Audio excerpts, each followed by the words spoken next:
Today barattoota har'a chapter 3 ethical decision making and moral judgment kan jedhu wal ilaalla. Chapter 3 jalatti jechuudha. Introduction kana gaafa laalluugaa function of morality kan jedhu arganna. Egaa function of morality maalidha kan jedhu seenuun duratti boqonnaa tokko yaadachuun nu barbaachisa. Fakkeenyaaf boqonnaa tokko keessatti waa'ee maalii barannee ture? Waa'ee moraalii fi morality barannee ture. Egaa moraalii jechuun maal jechuudha? Morality jechuun maal jechuudha? Moraalii fi morality maaltu wal fakkeessa? Maaltu garaagarummaa gidduu isaanii jiru maalidha jennee gaafa laallu, moral jechuun gochi goonu gocha nuti hojjennu tokko, raawwii nu raawwannu tokko, gaariis haa ta'u, yaraas haa ta'u, bareedaas haa ta'u, fokkataas haa ta'u, jaalatamaas haa ta'u, jibbamaas haa ta'u, maalidha jechuudha? Gochi nu goonu suni, inni nu raawwannu suni, inni nu dalagnu suni walumaa qabatti maal jedhama jechuudha? Moral jedhama jechuudha. Gara biraatiin moral jechuun maal jechuudha? Gocha raawwatame tokko jechuudha. Gochi sun maal ta'uu danda'a? Gaarii ta'uu danda'a, badaalleen ta'uu danda'a. Gochi goonu sun marti isaanuu maal jedhama? Nama yoo gargaarte maal jedhama? Moral jedhama. Nama yoo arrabsite yoo moral jedhama. Gochi nun hojjennu kamiyyuu moral jedhamee beekama jechuudha. Egaa morality jechuun immoo maalidha gaafa jennee, egaa gochi nuti hojjennu tokko bakka lamatti qoodama. Maal jedhama? Gaarii yookaan immoo badaa jedhama. Argitanii? Badaanis gaariinis walumaa qabatti maal jedhamee waamama? Moral jedhama. Garuu badaa gochi moraaliin suni yookaan immoo gochi suni badaa ta'uusaa kan nutti himu yookaan immoo gaarii ta'uusaa kan nutti himu eenyudha? Moralityidha. Argitanii? Morality jechuun maal jechuudha? Safartoo gochaati jechuudha. Moral jechuun maal jechuudha? Moral jechuun matuma isaa gocha yoo ta'u, morality jechuun immoo gingilchaa axxarroon jiraami kan gad dabarsee kan gubbaarratti hambisu. Biqilaa fi xeefiin oduu wal makee maaliin gargar baasta jechuudha? Gingilchaadhaan gargar baastami. Akkas moralitiin kun maal nuuf gargaara jechuudha? Gochi tokko gaarii ta'uu fi badaa ta'uusaa kan nutti himu jedhama yookaan immoo safartoo gochaa sanii yookaan safartoo moraalii eenyu jedhama? Morality jedhama jechuudha. Egaa moraalii fi morality haala kanaan yoo hubanne kallattumaan function of morality ilaalla jechuudha. Function of morality jechuun maal jechuudha? Gocha yookaan immoo tapha morality yookaan immoo gahee morality yookaan faayidaa morality maal akka ta'e laallaadha. Akkuma isinitti himee afaan Oromoon akkuma isinitti himee morality jechuun wanta tokko gaarii ta'uu fi gaarii ta'uu baachuusaa kan nutti himudha, waan biraa miti. Egaa as keessatti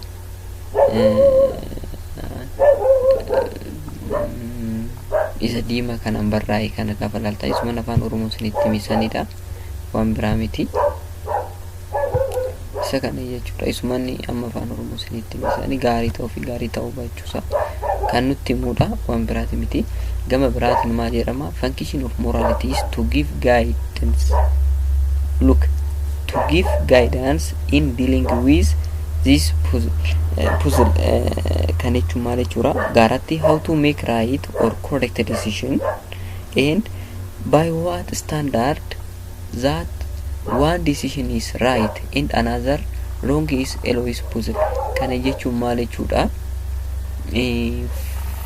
Morality kun kan nutti himu namni tokko wanta gaarii haala kamiin hojjechuu qaba yookaan immoo wanta gaarii hojjechuudhaaf haala kamiin akka murteessuu qabuu fi ibsituun gaarii maal akka taate, ibsituun gocha badaa maal akka ta'e kan nutti himudha. Egaa isa hojii wal qabatee function of morality is to give guidance in dealing with this puzzle jira. Kan jechuun maal jechuu barbaadeeti? Kun gaarii akka ta'e, kun badaa akka ta'e morality kuni kan nutti muudhaadha. Gara biraatiin immoo maal jedhama? Another function of morality is to provide principles and rules that are acceptable to everyone and encourage people to live together peacefully and cooperatively. Kan jechuun immoo maalidha siitanii? Moraalitiin jechuun ilaaga moraalitii jechuun hin jedhe ummata yookaan hawaasa jiraannu tokko keessatti maal nuuf kenna siitan? Seerrata nuuf kenna, duudhaa nuuf kenna, pirisimpilii nuuf kenna yookaan immoo ruul nuuf kenna jechuudha. Kan jechuun maal jechuudha? Fakkeenyaaf akka Oromootti gadaan Oromoon jira, gadaan hin jira, sirna gadaan hin jira.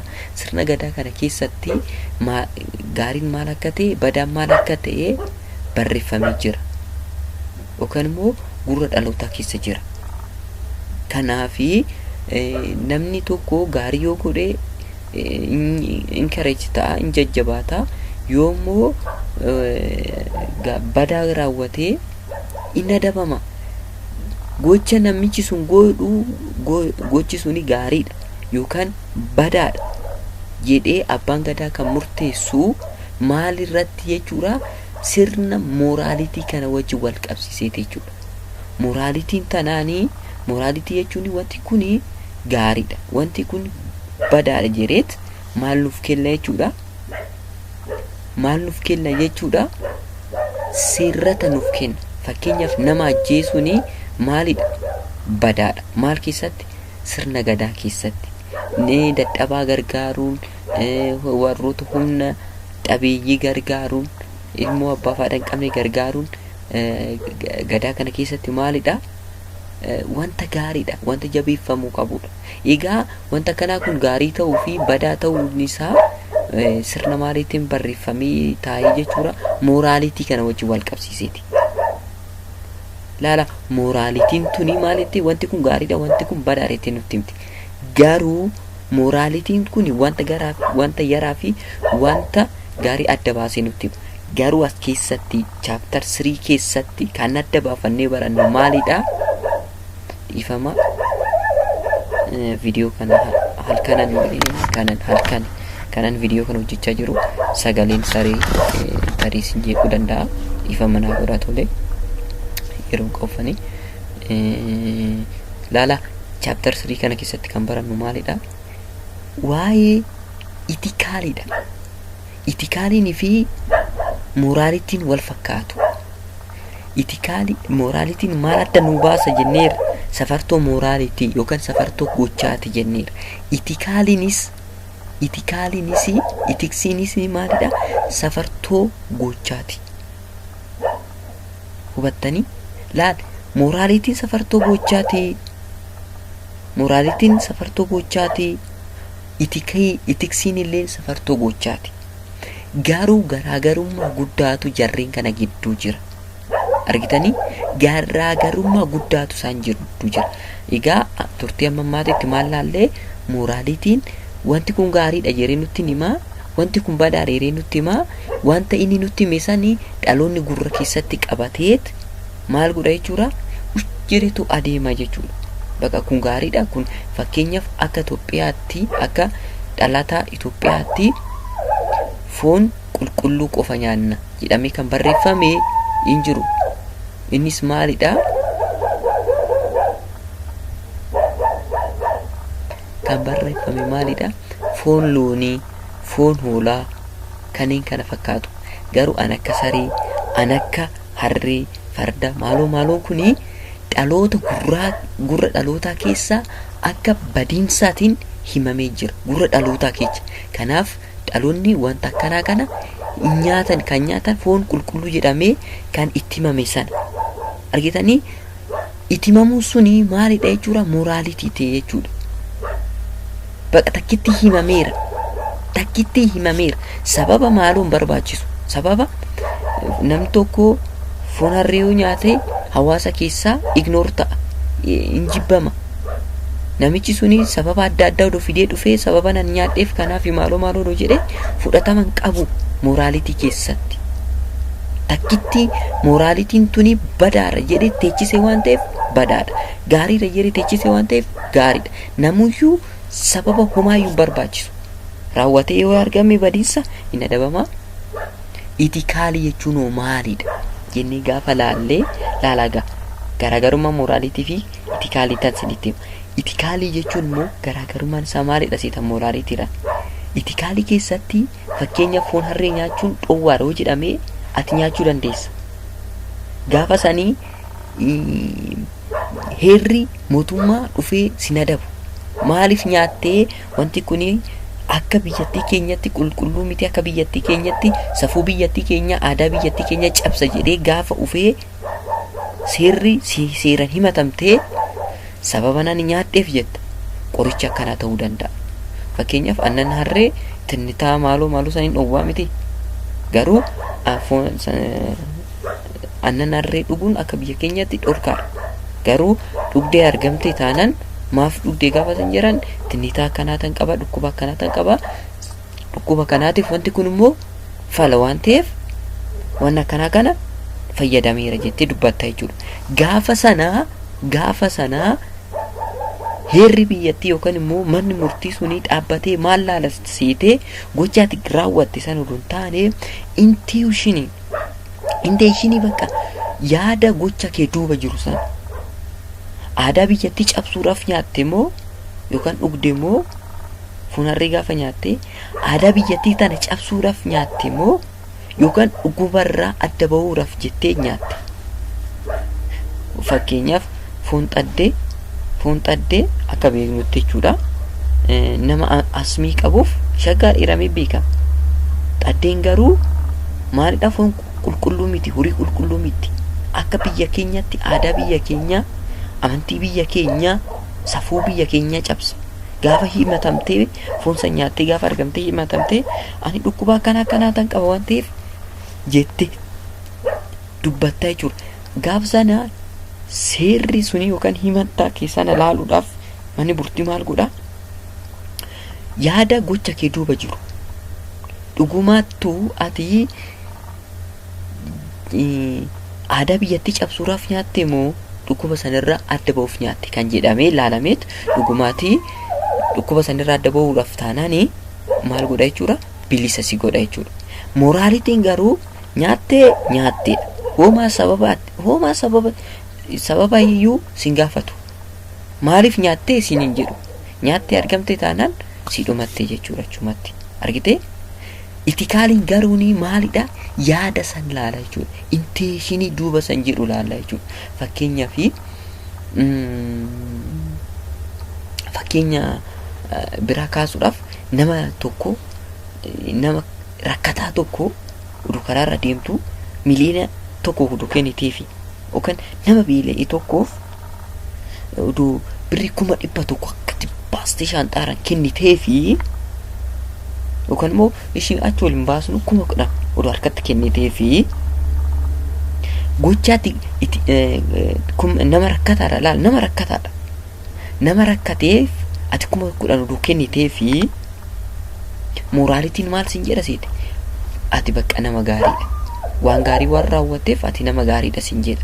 Garuu itikaaliin maal sin jedha seete gocha ati goote san gaariidha jechuudhaaf intentionii ati duuba jirtu san laala jechuudha. Intentionii jechuun maal jechuudha?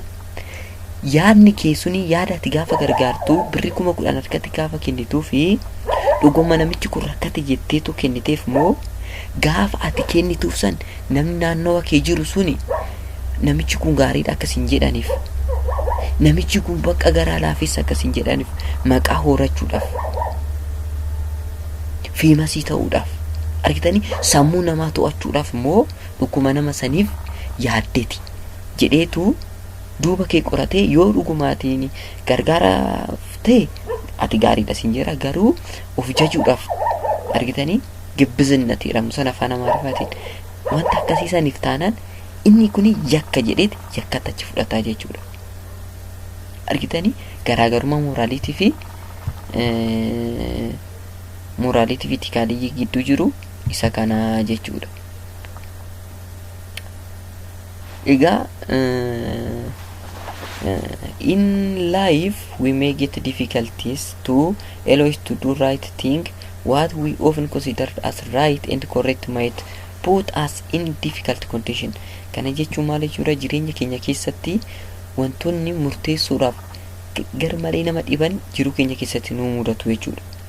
Jiruu keenya keessatti wantoonni murteessuudhaaf dubboota ta'an jechuun gaariidha jechuudhaaf rakkisoo kan ta'an, badaadha jechuudhaaf rakkisoo kan ta'an.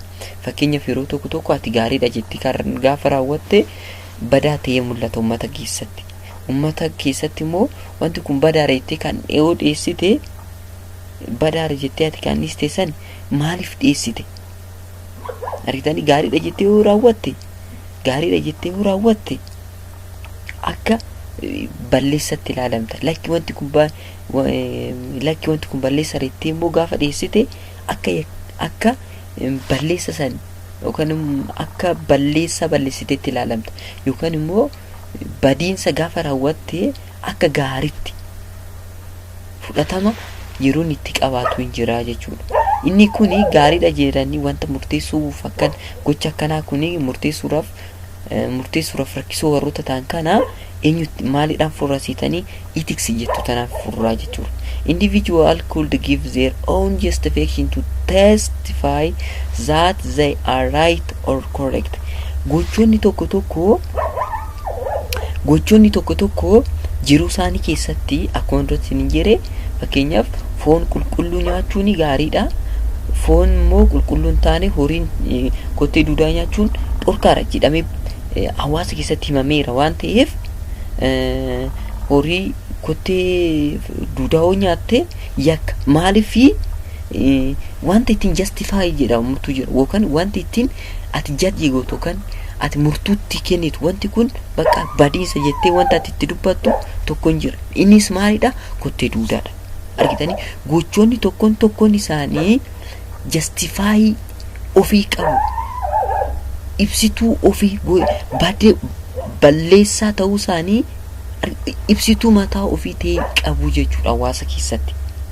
Wantoonni akkanaa kuni garuu maalidhaan hin rukutamu jechuudha?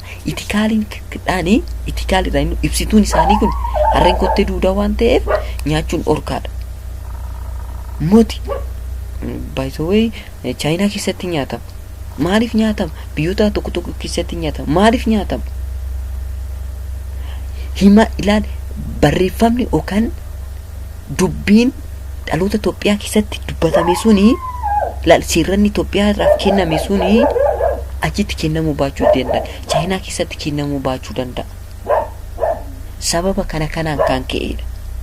Argitanii? Kanaaf itikaaliin gadi fageessa yaada gocha san keessa jiru, yaada gocha san duuba jiru gadi fageenyaan kiriitikaaliidhaan argite gad hubateetu maal nuuf godha jechuudha,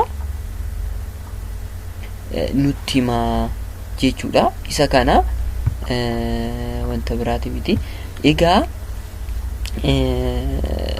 gara biraatiin what things are good or bad jennee gaafa laallee yookaan immoo gaarii kan jedhamu maalidha, badaa kan jedhamu maalidha gaafa jedhamne laallee, fakkeenyaaf gaarii bakka lamatti adda qooduu dandeenya. Instrumental and intrinsic good jennee adda baafachuu dandeenya. Instrumental good kan jedhamanii consequence isaanii laallee, fakkeenyaaf instrumental warroon jedhamu consequence yookaan immoo chapter 2 keessatti akkuma baranne theologically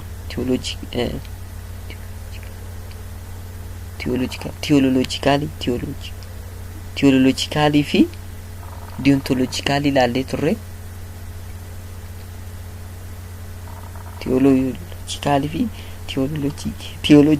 fi deontologically laallee turre. Egaa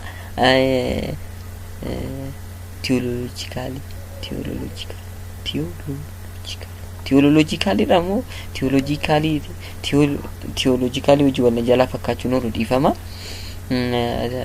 Egaa theologically deontologically fi theologically naannuma kana garuu dhiifaman of kalchaa'ii wanta kana theology wajjin wal jalaa dha'ee isa tiidhaan kan eegaltu sana jechuudha. Laala instrumentaliin kuni tiidhaan kan eegaltu. Tiidhaan kan eegalu sun maal jechuudha?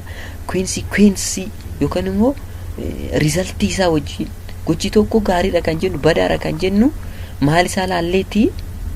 Queensi isaa laallee firii isaa laalleeti. Firii isaa laallee wanti kun gaariidha kan jennee murteessinu yoo ta'e murtoo akkamiiti jechuudha? Murtoo suni tiidhaan kan eegaltu teoloojikaalii immoo naannuma kana jedhamtu sana jechuudha. Garuu gochi tokko mattuma isaatiin of danda'eetuma gaariidha jennee gaafa murteessinee ibsicha nuun ibsine sun maal jedhama? Deontologicaalii jedhama jechuudha. Egaa instrumentaliinii fi theological yookaan immoo tiidhaan eegaltu sun gaafa wal fakkaatu intrinsic kan jedhamu fi deontological jedhamu suni wal fakkaatu jechuudha. Akkamiin wal fakkaatu? Instrumental consequenceedha. Intrinsic good kan jedhamu gochi tokko matuma isaatiin of danda'e gaariidha. Of danda'e immoo badaadhaadha, gaariidha. Fakkeenya wayii asitti ibsuu mala.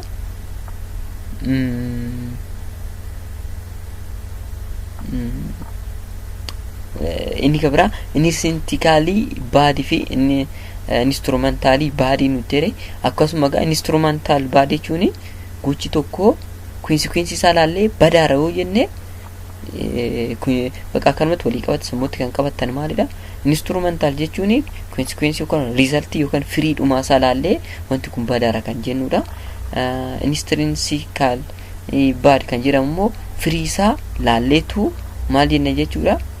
Firii isaa oduu hin taane gochi kun ofuma danda'e matuma ofii danda'e maalidha kan jennaa jechuudha? Badaara inni murteessinaa jechuudha. Fakkeenyaaf female genital mutilation jedhama. Mutilation jechuun maal jechuudha? Yookaan early marriage, poverty, corruption warroonni jedhamu kuni firii isaa kan laallee beeknu miti. Kan immoo fakkeenyaaf corruption kan jedhamu kana firii laallee kan beeknu miti. Malaamaltummaan mee malaamaltummaa kana hojjedhu firiin isaa dhumni isaa hin tola moo hin tolu jennee ilaaluu hin dandeenya? Hin ilaallu.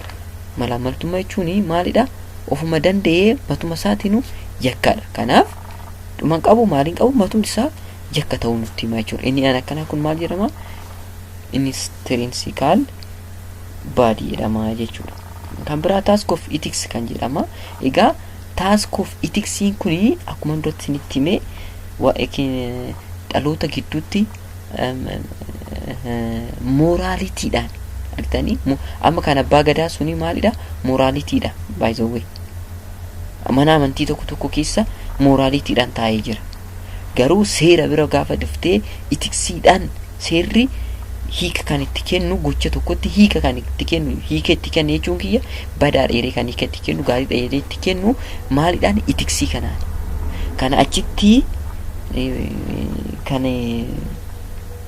kan moraalii gaariidha jedhee itiksii keessatti badaa ta'uu danda'a. Kan itiksii keessatti by the way unit 1 keessatti ilaalleerra waan kana garaagarummaa itiksii fi moraalitii ilaallee turre yaadadhaa. Itiksiin